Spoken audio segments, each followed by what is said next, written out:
Силно невреме со поројни дождови во Скопје, несреќно за оние што навреме не стигнале на сигурно. По силните дождови формирани цели езера. Кај Скопскиот саем во автокоманда плове автомобили, а собствениците на возилата беа како да преживеале морска бура. Бевме скоро пола сата, ама догоре колата со вода. За колку време ве поплави? За колку време? Кога дојдовме веќе 15 минути толку беше. Како се извлековте? Како со буткање. Еве сега вода вадиме од колата. На ново направено све тоа, вакво нешто да се случи. Езеро право. До колените му вода. Ова е сега. Многумина си помагаа, ги бараа шахтите, ама безуспешно. За среќа, додека бевме таму, немаше повредени.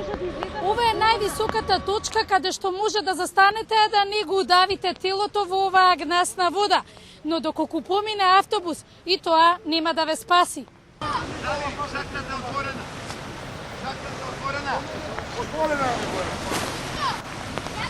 Новите возила останаа да плуват во Скопското езеро кај Скопски саем. Невремето траеше неколку часа, проследено со обилни врнежи, град, грботевици и ветер со силина и до 100 км на час. Најсилен интензитет според Хидрометеоролошкиот завод бил во Скопскиот и Полошкиот регион.